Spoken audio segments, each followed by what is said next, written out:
아침에 잠에서 깼을 때 허리가 뻣뻣하게 굳은 느낌이 들고 고개를 숙여 신발끈을 묶는 것조차 예전보다 힘들다고 느껴본 적이 있으신가요? 몇 년 전과 체중은 거의 변하지 않았는데 키가 조금 줄어든 것 같다고 느낀 적은 없으신가요? 아니면 아주 가볍게 미끄러진 것 뿐인데도 혹시 뼈가 부러진 건 아닐까 하는 생각에 심장이 덜컥 내려앉은 적은요. 많은 사람들은 이것을 단순히 나이가 들어서 생기는 자연스러운 변화라고 생각하지만 사실은 지금 이 순간에도 우리 뼈가 아무런 경고 신호 없이 조용히 약해지고 있을 가능성이 큽니다. 골다공증의 가장 위험한 점은 통증이 아니라 바로 그 침묵에 있습니다.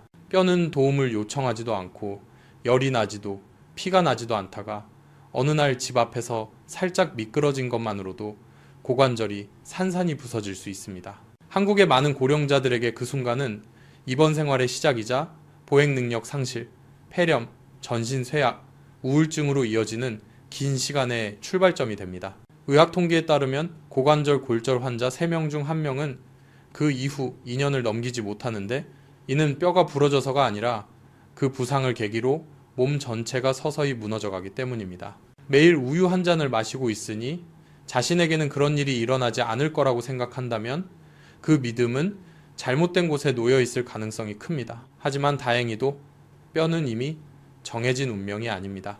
올바른 식습관과 생활 습관만 바꿔도 우리는 뼈가 줄어드는 속도를 늦출 수 있고 경우에 따라서는 되돌릴 수도 있습니다. 오늘 이야기에서는 왜 우유만으로는 부족한지, 충분히 노력하고 있음에도 왜 뼈가 약해지는지, 그리고 약에만 전적으로 의존하지 않고 스스로 뼈를 지키는 가장 안전한 방법이 무엇인지 알려드리겠습니다. 계속 듣기 전에 제가 말씀드린 내용이 본인이나 가족의 상황과 닮아 있다고 느껴진다면 채널을 팔로우하고 구독 버튼을 눌러 앞으로의 건강에 꼭 필요한 정보를 놓치지 마시기 바랍니다. 더 깊고 자세한 이야기가 궁금하다면 댓글에 숫자 1을 남겨주세요. 제가 직접 읽고 끝까지 함께 하겠습니다. 이제 뼈에 대한 진실, 식생활에 대한 진실, 그리고 많은 사람들이 쉽게 말해주지 않는 이야기들을 정면으로 마주해 보겠습니다. 이 내용에서는 우유만 마시면 충분하다는 믿음이 왜 위험한지, 나이가 들수록 뼈가 약해지는 진짜 메커니즘은 무엇인지, 그리고 상황을 바꿀 수 있는 구체적인 영양 해법을 분명히 짚어드릴 것입니다. 여기에는 아주 작지만 극히 중요한 한 가지가 있는데 이것을 놓치면 아무리 칼슘을 보충해도 모든 노력이 무의미해집니다. 제 이름은 유호진이고 30년 넘는 임상 경험을 가진 전문의로 현재 대학병원에서 근무하고 있습니다.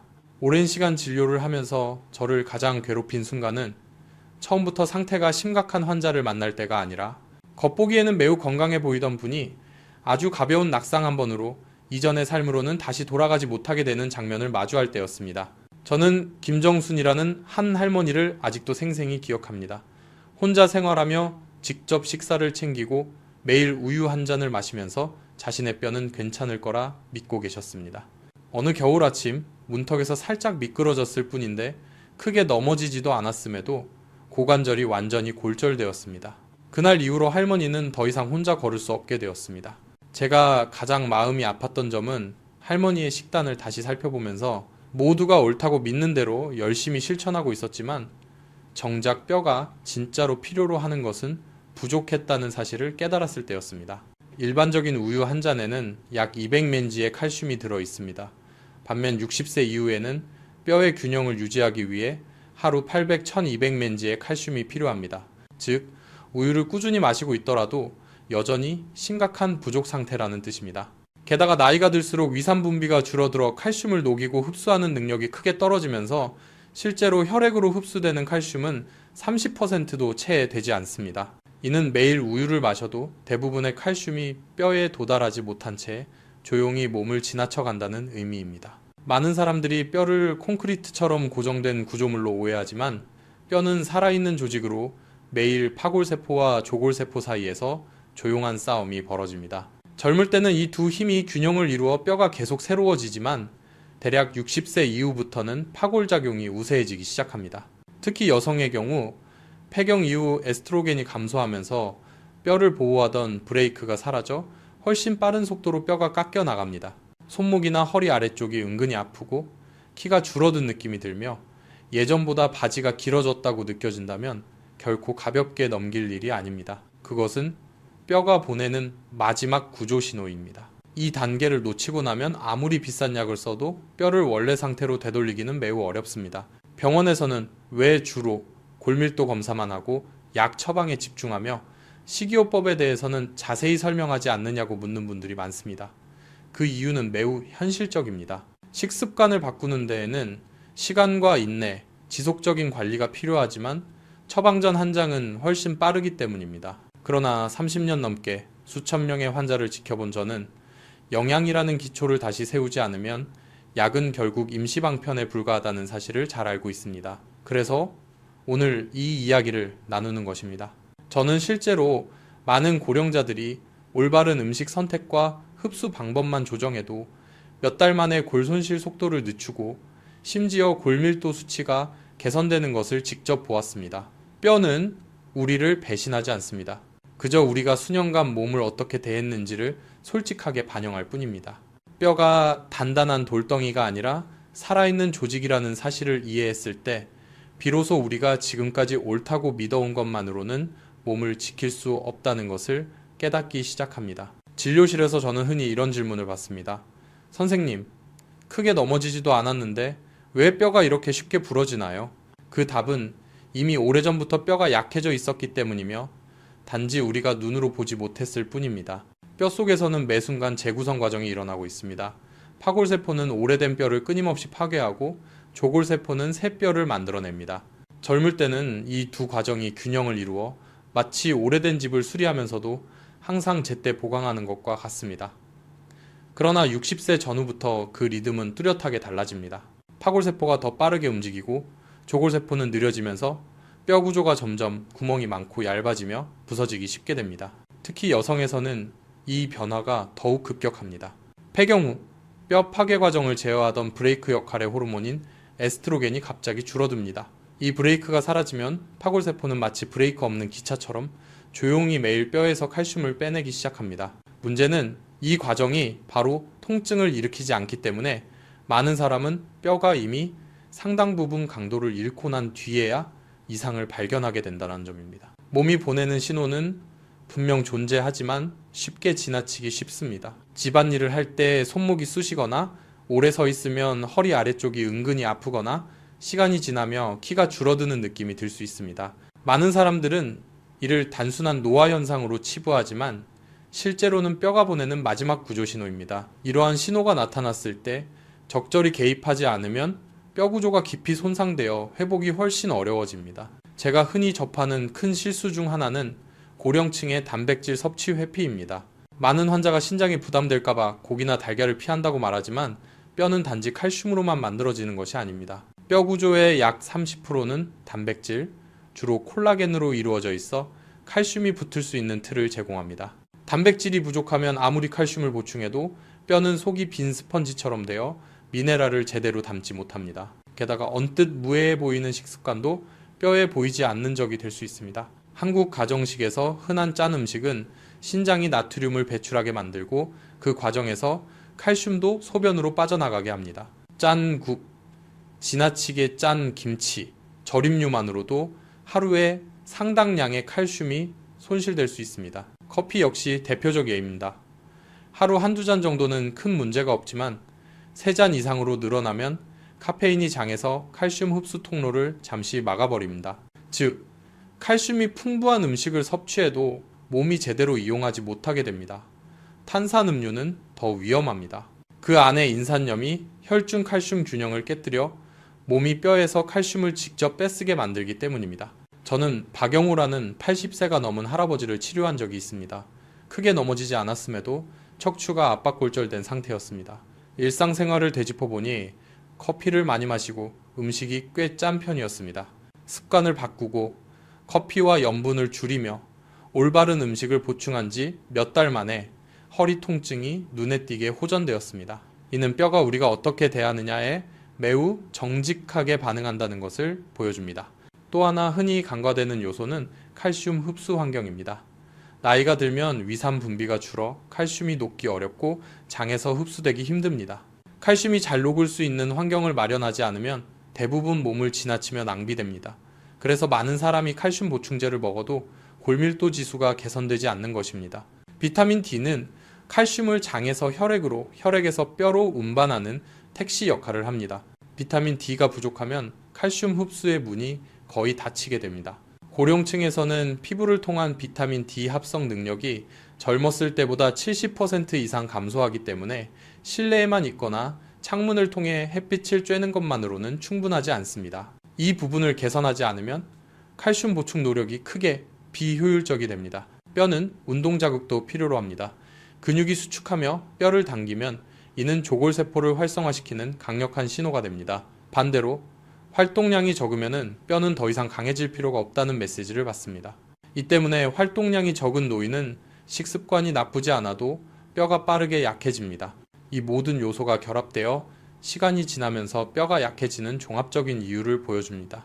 단순히 칼슘 부족 때문이 아니라 섭취, 이용, 배출 사이의 불균형이 오랫동안 누적되기 때문입니다. 이를 이해할 때 뼈를 지키는 일이 단순히 우유 한 잔을 더 마시는 문제가 아니라 칼슘이 실제로 필요한 곳에 충분히 도달하고 오래 머무를 수 있도록 영양과 생활 습관의 기반 전체를 재구축하는 일이라는 것을 깨닫게 됩니다. 뼈가 약해지는 것이 단순히 칼슘 부족 때문이 아니라 몸이 그 칼슘을 흡수하고 유지하는 방식 때문이라는 사실을 이해하게 되면 자연스럽게 다음 질문이 생깁니다. 그렇다면 실제로 뼈를 내부에서부터 건강하게 만들려면 무엇을 먹어야 할까? 30년 넘게 진료를 하면서 저는 일상 식사에서 흔히 접하는 음식들 중에도 제대로 활용하면 우유보다 훨씬 강력한 효과를 발휘하는 경우가 있다는 것을 깨달았습니다. 제가 가장 먼저 강조하는 음식은 멸치가루입니다. 멸치는 예로부터 칼슘의 상징으로 여겨져 왔지만 많은 고령자는 씹기 어렵거나 짠맛을 부담스러워하거나 충분한 양을 섭취하지 못합니다. 멸치를 곱게 갈아 가루로 만들면 소화 효소와 접촉하는 면적이 크게 늘어나 장에서 칼슘 흡수가 훨씬 효율적으로 이루어집니다. 100개의 멸치에는 약 1900mg의 칼슘이 들어있어 우유보다 거의 10배나 많습니다. 게다가 멸치에는 마그네슘도 풍부하여 칼슘이 혈관에 쌓이지 않고 뼈로 잘 들어가도록 돕습니다. 저는 척추 압박 골절이 있는 80대 할아버지를 몇 달간 관찰했는데 매일 밥에 멸치가루 2스푼과 약간의 들기름을 섞어 먹게 하자 허리 통증이 눈에 띄게 줄고 골밀도 지수도 유의미하게 개선되었습니다. 다만 멸치가루를 사용할 때는 다른 음식에 염분을 줄이고 시금치나 칼슘 흡수를 방해하는 콩류와 함께 먹지 않도록 주의해야 합니다. 두 번째 음식은 케일입니다. 많은 사람이 시금치를 최고의 칼슘 공급원으로 믿지만 실제 시금치의 칼슘 흡수율은 약 5%에 불과하며 케일은 거의 50%에 달합니다. 한 컵의 케일에는 약 200mg의 칼슘과 함께 오스테오칼신을 활성화하는 비타민 K가 들어있어 칼슘이 혈액에 떠다니지 않고 뼈에 단단히 붙도록 돕습니다. 또한 마그네슘과 비타민 C가 함유되어 콜라겐 형성을 지원하며 이는 뼈 구조의 기초가 됩니다. 조리할 때는 섬유질을 부드럽게 하고 위 부담을 줄이기 위해 몇 분간 살짝 데치고 들깨가루나 들기름과 함께 섞어 지방에 녹는 비타민 K 흡수를 높이는 것이 좋습니다. 제가 본 많은 고령 환자들은 K를 올바르게 섭취한 지 얼마 되지 않아 관절 통증이 줄고 몸이 한결 가벼워진 것을 느꼈습니다. 세 번째 음식은 칼슘 강화 치즈입니다. 체중 증가를 걱정하거나 서양 음식이라 맞지 않다고 생각해 치즈를 피하는 경우가 많지만 고령자에게 치즈는 우유보다 칼슘이 더 농축되어 있고 흡수도 쉽습니다. 칼슘 강화 치즈 한 조각은 300, 500mg의 칼슘을 제공해 우유 3잔과 맞먹습니다. 발효 과정에서 단백질 구조가 변해 칼슘 결합력이 높아지고 장에서 흡수 효율도 40, 50%까지 올라갑니다. 다만 치즈에는 나트륨이 들어있어 하루 1~2조각만 섭취하고 두부나 피틴이 많은 음식과 함께 먹지 않는 것이 좋습니다. 네 번째 음식은 칼슘 강화 두유로 특히 유당 불내증이 있는 사람에게 적합합니다. 일반 두유는 충분한 칼슘을 제공하지 못하지만 강화 제품은 한 컵에 200mg 이상의 칼슘을 공급할 수 있습니다. 또한 콩에 들어있는 아이소플라본은 에스트로겐과 구조가 유사해 폐경 후 여성의 골 손실을 늦추는 데 도움을 줍니다. 저는 환자들에게 아침 커피 대신 따뜻한 두유 한 컵을 권장합니다. 칼슘을 지키면서 카페인의 부정적 영향을 피할 수 있기 때문입니다. 두유를 선택할 때는 무가당 제품을 우선하고 칼슘이 가라앉기 쉬우므로 흔들어서 마시는 것이 좋습니다. 다섯 번째 음식은 칼슘 강화 두부입니다. 일반 두부보다 칼슘 함량이 훨씬 높아 반모만 먹어도 우유 한 잔과 맞먹는 칼슘과 고품질 단백질을 공급합니다. 두부는 부드럽고 씹기 쉬워 치아가 약한 고령자에게 적합합니다. 비타민C가 풍부한 배추나 파프리카와 함께 먹으면 칼슘 흡수가 크게 증가합니다. 제가 자주 권하는 메뉴 중 하나는 두부와 버섯, 들깨가루를 넣어 끓인 국으로 칼슘과 단백질, 오메가 3를 공급하고 수면 중 뼈 재생을 돕습니다. 이 5가지 음식의 공통점은 단순히 칼슘 함량이 높은 것이 아니라 다른 영양소와 조화를 이루어 칼슘이 실제로 뼈에 흡수되도록 돕는다는 점입니다. 단순히 많이 먹는다고 효과가 있는 것이 아니라 올바른 조합과 방식이 중요합니다. 뼈는 수리 중인 집과 같아서 벽돌만 필요한 것이 아니라 시멘트, 철골, 그리고 이를 다루는 기술이 필요합니다. 이러한 음식들을 일상 식사 속에 적절히 배치하면 뼈가 시간이 지나면서 잃었던 힘을 다시 회복할 수 있는 견고한 기반을 만들어줍니다. 뼈를 진정으로 키워주는 음식을 선택했다면 다음으로 중요한 것은 양이 아니라 그 영양소가 실제로 필요한 곳에 도달하게 만드는 방법입니다. 많은 사람들이 올바르게 먹어도 개선을 느끼지 못하는 이유는 뼈가 반응하지 않아서가 아니라 칼슘이 단 한 번도 뼈 세포에 닿지 못했기 때문입니다. 핵심은 흡수 원칙에 있으며 이 요소는 흔히 간과되지만 결과를 거의 전적으로 결정합니다. 비타민 D는 장에서 혈액으로, 혈액에서 뼈로 칼슘을 운반하는 유일한 매개체입니다. 비타민 D가 부족하면 칼슘 흡수 통로가 거의 닫히고 칼슘은 조용히 소변과 대변으로 배출됩니다. 고령층은 피부를 통한 비타민 D 합성 능력이 젊었을 때보다 70% 이상 감소합니다. 실내에 앉거나 창가에 서 있는 것만으로는 충분하지 않습니다. 창문을 통과한 햇빛에는 필수 자외선이 대부분 제거되기 때문입니다. 가장 효과적인 시간은 아침 9시에서 11시 사이에 부드러운 햇빛이며 15, 20분 정도 피부를 직접 햇빛에 노출시키는 것만으로도 가장 저렴하면서 강력한 처방이 될 수 있습니다. 비타민 D라는 운송수단이 확보되었다면 칼슘은 여전히 위에서 잘 녹아 장으로 들어가야 합니다. 나이가 들수록 위산이 줄어 칼슘이 잘 녹지 않기 때문입니다. 간단하지만 효과적인 방법은 칼슘이 풍부한 음식과 함께 약간의 산성 환경을 만들어주는 것입니다. 식사 시 사과 식초 한 작은 숟가락이나 레몬즙 몇 방울만 추가해도 칼슘 용해도가 크게 증가합니다. 치즈나 두부를 신선한 토마토나 레몬즙과 함께 먹으면 흡수율이 약 40%에서 70%까지 오를 수 있습니다. 이는 단순한 민간요법이 아니라 매우 명확한 생리적 반응입니다. 뼈는 단백질 없이는 강해질 수 없습니다. 뼈 구조의 약 30%는 콜라겐으로 칼슘이 달라붙을 수 있는 틀을 제공합니다. 틀이 약하면 칼슘은 오래 머물 수 없습니다. 따라서 아침 식사에는 달걀, 두부 또는 적당량의 단백질이 반드시 포함되어야 합니다. 단백질은 뼈를 강화할 뿐 아니라 근력을 증가시켜 낙상 위험을 줄이며 이는 고령층 골절의 주요 원인입니다. 하지만 아무리 잘 보충해도 칼슘을 훔치는 습관이 남아있다면 모든 노력이 무산될 수 있습니다. 염분, 과다 섭취가 대표적입니다. 신장이 나트륨을 배출할 때 칼슘도 함께 빠져나갑니다. 국물 양을 줄이고 조금 싱겁게 먹는 것만으로도 하루 칼슘 손실량을 25%까지 줄일 수 있습니다. 하루 커피가 3잔을 넘으면 장에서 칼슘 흡수 통로가 일시적으로 막히고 탄산음료에 들어있는 인산염은 혈중 칼슘 균형을 깨뜨려 뼈에서 칼슘을 빼오도록 만듭니다. 커피를 한 잔으로 줄이고 탄산음료를 피하는 작은 변화만으로도 뼈에는 큰 이득이 됩니다. 마지막 퍼즐 조각은 운동입니다. 뼈는 여전히 강해져야 한다는 신호를 받아야 합니다. 근육이 수축하여 뼈를 당기면 조골세포가 활성화됩니다. 무거운 운동이 필요하지 않습니다. 매일 몇 분간 발끝 들기, 10분 빠르게 걷기만으로도 충분한 자극을 줄 수 있습니다. 제 환자들 중 많은 분이 이러한 작은 습관만으로도 몸이 한층 단단해졌음을 느꼈습니다. 이 모든 원칙을 결합하면 일상 식사가 완전한 치료가 됩니다. 아침은 단백질과 비타민 D 흡수가 가장 높은 황금 시간대입니다.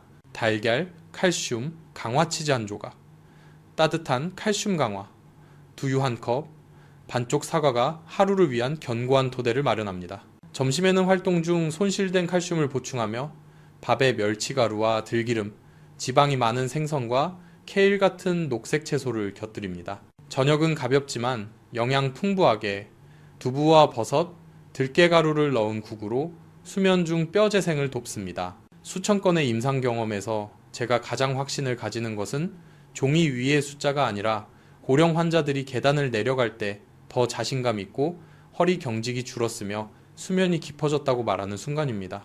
뼈는 살아있는 조직으로 정직합니다. 당신이 어떻게 보살피느냐에 따라 그대로 답합니다. 제가 가장 강조하고 싶은 것은 뼈는 결코 회복하기에 늦지 않았다는 점입니다. 70, 80, 90세라 해도 조골세포는 여전히 존재하며 적절한 조건만 갖추면 다시 활동할 수 있습니다. 오늘 작은 습관 하나를 바꾸는 것이 앞으로 자유롭게 걸을 수 있는 삶과 낙상에 대한 두려움 없는 삶을 결정할 수 있습니다. 오늘 이야기가 여러분이 자신의 식사와 생활 방식을 다시 바라보는데 도움이 되길 바랍니다. 유익하다면 좋아요와 구독을 눌러 앞으로도 함께 건강을 지켜나갈 수 있기를 바랍니다. 시간을 내어 들어주셔서 감사드리며 오늘부터 매 끼니가 뼈와 자유를 지키는 작지만 확실한 발걸음이 되길 바랍니다.